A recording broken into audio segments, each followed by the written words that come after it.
नमस्कार, मैं हूं आपके साथ अर्जुन खजूरिया।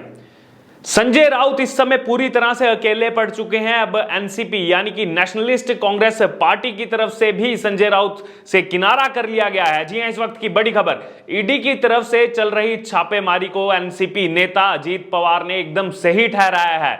ये वही अजीत पवार हैं जो उद्धव ठाकरे के मुख्यमंत्री रहते हुए उस कार्यकाल में महाराष्ट्र के उप मुख्यमंत्री पद पर रह चुके हैं और संजय राउत के बेहद करीबी माने जाते हैं। और अब अजीत पवार की तरफ से संजय राउत पर हमला बोल दिया गया है और यह कहा गया है कि ये वही शिवसेना नेता ही जवाब दे सकते हैं कि एनसीपी जो ईडी की कार्रवाई है बार बार उनके घर पर ही क्यों हो रही है और ये छापेमारी क्यों हो रही है। और इतना ही नहीं, पवार ने आगे बोला कि केंद्रीय एजेंसियां, चाहे वह ईडी हो, आयकर हो या फिर सीबीआई हो, उस व्यक्ति के खिलाफ मिली शिकायत के आधार पर ही किसी की जांच करने का इनको अधिकार है। तो यहां पर संजय राउत पूरी तरह से अलग थलग पड़े हुए दिखाई दे रहे हैं, अकेले दिखाई दे रहे हैं।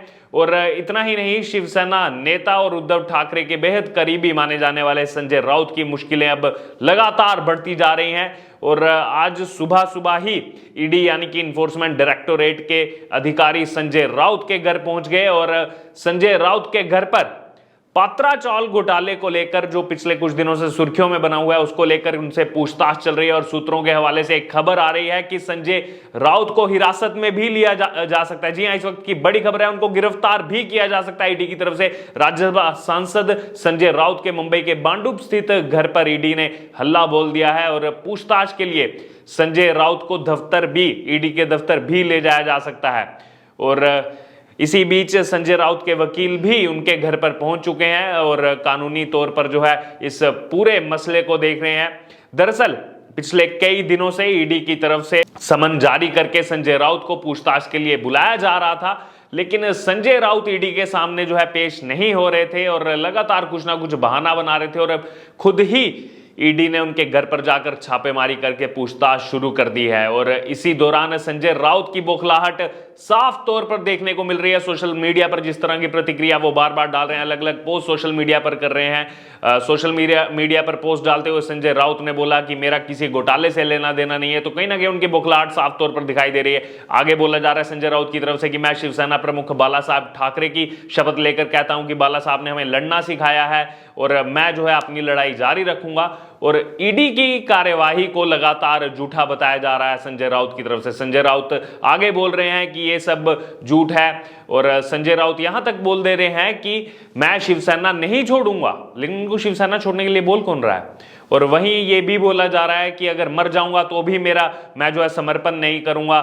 संजय राउत की पत्नी वर्षा राउत जो इस पात्रा चावल घोटाले में आरोपी हैं, उन पर भी ईडी की जो है पूछताछ जारी है, इस समय चल रही है। और वहीं बात की जाए अगर बीजेपी नेता किरीट सोमैया की तरफ से संजय राउत पर निशाना साधा जा रहा है। किरीट सोमैया ने बोला कि संजय राउत को हिसाब देना ही होगा, चाहे फिर वो माफियागिरी हो, धमकियां देनी हो या फिर पात्रा चावल घोटाले में जो भी हुआ है, संजय राउत को उसके लिए हिसाब देना होगा। तो अब बीजेपी जो है इस पर हल्ला बोल चुकी है। दरअसल संजय राउत से 1 जुलाई को हुई पूछताछ के बाद ईडी ने 20 जुलाई को संजय राउत को बुलाया था और उस समय संजय राउत की तरफ से, उनके जो वकील थे उनकी तरफ से बोला गया था कि संसद में इस समय मानसून सत्र चल रहा है, उसका हवाला देकर जो है पूछताछ से छूट मांगी गई थी। और फिर उसके बाद दोबारा से 27 जुलाई को ईडी की तरफ से संजय राउत को तलब किया गया था, लेकिन दोबारा से संजय राउत ईडी के सामने पेश नहीं हुए। तो 2 बार लगातार ऐसा हुआ जब संजय राउत जो है पेशी के लिए नहीं गए और फिर से संसद सत्र का बहाना दिया गया और बोला गया कि 7 अगस्त के बाद ही वो पेश हो सकते हैं। और अब संजय राउत ईडी के निशाने पर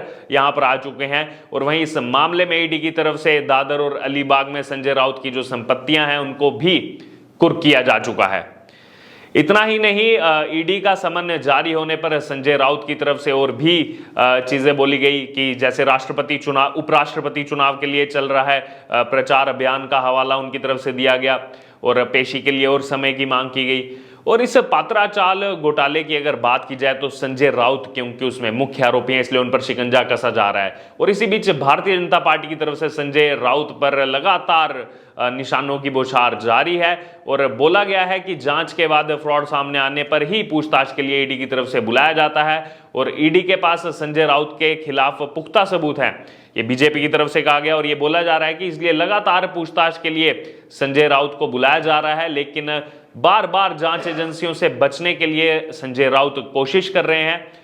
और आगे कड़ी में जोड़ते हुए बीजेपी की तरफ से कहा गया कि संजय राउत से अपेक्षा थी कि वह ईडी की जांच में सहयोग करेंगे, लेकिन वह तो प्रेस कॉन्फ्रेंस करके आरोप प्रत्यारोप की राजनीति कर रहे हैं, आरोप प्रत्यारोप लगाने का काम कर रहे हैं। दरअसल अगर बात की जाए संजय राउत की तो 1.5 करोड़ से ज्यादा के पात्रा चाल घोटाले में वो जांच के दायरे में है और जांच में ना सहयोग करने का उन पर बड़ा आरोप है और इसीलिए वो हिरासत में भी लिए जा सकते हैं। ये पात्रा चाल घोटाला आखिरकार है क्या, आइए आपको बताते हैं। दरअसल मुंबई के गोरेगांव इलाके में पात्रा चाल Maharashtra housing and area development authority का ये इलाका है और इस केस में संजय राउत की 9 करोड़ रुपए और संजय राउत की पत्नी वर्षा राउत की 2 करोड़ रुपए की संपत्ति भी जब्त हो चुकी है। आरोप यह है कि रियल एस्टेट के कारोबारी और संजय राउत के बेहद करीबी उनके दोस्त प्रवीण राउत ने पात्रा चाल में रह रहे लोगों के साथ धोखाधड़ी की है।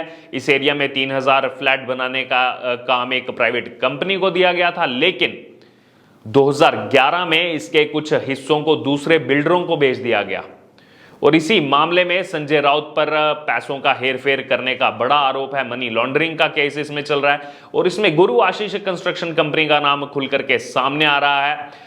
दरअसल इस कंस्ट्रक्शन कंपनी ने MHADA को गुमराह किया है, ऐसे बड़े आरोप लगे हैं। और इस पात्रा चाल में 672 किराएदारों के घरों को पुनर्जीवित करना था और लेकिन बिना फ्लैट बनाए ही इस जमीन को बिल्डरों को 900 करोड़ रुपए से ज्यादा में बेच दिया गया। और बाद में आशीष कंस्ट्रक्शन कंपनी ने मिडोज नाम का एक प्रोजेक्ट वहां शुरू किया और खरीदारों से फ्लैट के लिए 140 करोड़ रुपए जुटाए और जांच में यह खुल करके सामने आया कि गुरु आशीष कंस्ट्रक्शन कंपनी ने अवैध तरीके से 1034 करोड़ रुपए से ज्यादा की कमाई की, जिसे आगे चलकर गैर कानूनी तरीके से सहयोगियों को ट्रांसफर किया गया। वो सहयोगी कौन है?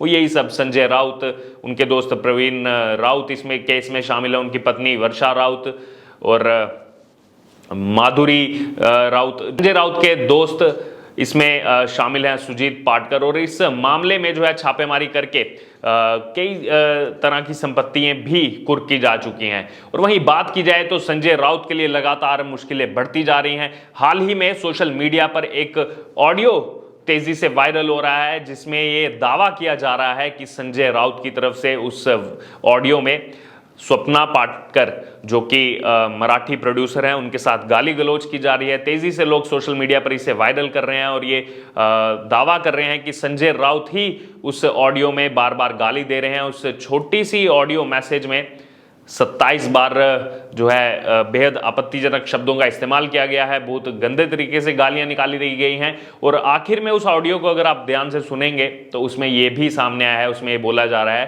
कि जो संपत्ति है या तो मेरे नाम की जाए। अब वो मेरे नाम ये माना जा रहा है कि वो खुद संजय राउत अपने लिए बोल रहे हैं या फिर सुजीत पाटकर जो कि उनके दोस्त हैं उनके नाम की जाए। तो लगातार देखा जाए तो यहां पर मुश्किलों में दिखाई दे रहे हैं राज्यसभा सांसद संजय राउत, जो पिछले कई दिनों से लगातार मीडिया में सुर्खियों में बने हुए हैं।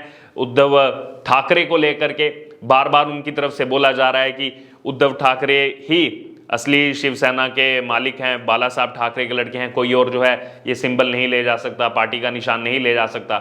लेकिन अगर बात की जाए इस घोटाले की जिस पर लगातार उन पर शिकंजा कसता जा रहा है, पहली बार कुछ बोलते हुए इतनी मुखरता से सोशल मीडिया पर डालते हुए दिखाई दे रहे हैं, तो क्या ये उनकी बौखलाहट है जो ईडी की छापेमारी के बाद जो है उनकी खुल करके सामने आ रही है? क्योंकि पिछले 2 बार से ईडी को सहयोग नहीं किया जा रहा संजय राउत की तरफ से और उसी मामले में अब ईडी ने शिकंजा कसते हुए तड़के सुबह ही छापेमारी की है और सूत्रों के हवाले से ऐसा माना जा रहा है कि इस मामले में अब संजय राउत को गिरफ्तार भी किया जा सकता है, क्योंकि बार बार ईडी की तरफ से तलब किए जाने के बावजूद संजय राउत की तरफ से जो है सहयोग नहीं किया जा रहा, पेश नहीं हो रहे ईडी के सामने, और इस मामले में लगातार संपत्तियां भी कुर्क हो रही हैं। और जैसे जैसे जांच आगे बढ़ रही है वैसे वैसे और खुलासे हो रहे हैं कि किस प्रकार से संजय राउत, उनकी पत्नी वर्षा राउत, उनके दोस्त प्रवीण राउत, उसके अलावा सुजीत पाटकर इस पूरे केस में कहीं ना कहीं इन्वॉल्व हैं और इस मनी लॉन्ड्रिंग केस में उन्होंने पैसों का जबरदस्त हेरफेर किया है। तो कहीं ना कहीं एक बड़ा भूचाल इस समय उद्धव ठाकरे के लिए भी, क्योंकि सबसे उनके करीबी माने जाते हैं संजय राउत, और जिस तरह से लगातार अपना कैडर उद्धव ठाकरे महाराष्ट्र में खो रहे हैं, क्या आने वाले दिनों में वो अपनी शिवसेना बचा पाएंगे या नहीं, ये इस वक्त बड़ा सवाल लोगों के मन में। लेकिन इसको लेकर आपकी क्या राय है? जो अब ये ईडी की तरफ से छापेमारी की जा रही है, जिस तरह से लगातार संजय राउत सहयोग नहीं कर रहे थे और अब ईडी ने शिकंजा इसमें कसा, इस पर आपका जो भी कहना है, जो भी विचार है, आप हमारे साथ कमेंट बॉक्स में रख सकते हैं। और इससे जुड़े तमाम अपडेट के लिए बने रहिए हमारे साथ। हम फिर से मिलेंगे एक नई वीडियो में एक नए अपडेट के साथ। धन्यवाद।